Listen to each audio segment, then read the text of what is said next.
ஏன்டா வீணா அவஸ்தைப்படுற? உனக்கு சீனியருங்கிற முறையில சொல்றேன். இந்த குருகுலத்தை ரிப்பன் வெட்டி திறந்தப்போ பிறந்தவன் நான். என்ன உனக்கு நீ பேலன்ஸ்ல நிக்கணும் அவ்வளவுதானே. நம்ம அட்வைஸ் கேட்டுக்க. அந்த பாரு, இப்போ நீ எலெக்ஷன்லயே நிக்கலாம். இந்த இடம் சொல்லிக்கிச்சு. முடியாதுமா, விட்டு. அட பாவி, நின்னுட்டியே. உருட்டானே செஞ்சிருவான் போல் இருக்க. ஐயோ, எவனுக்கு சீனியரா நானு?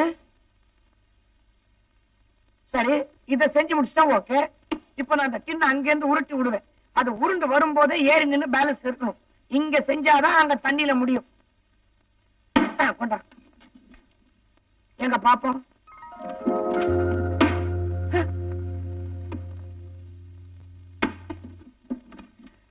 நீ வேற எங்கேயோ திருட்டுத்தனமா ஏறி பழகிருக்க.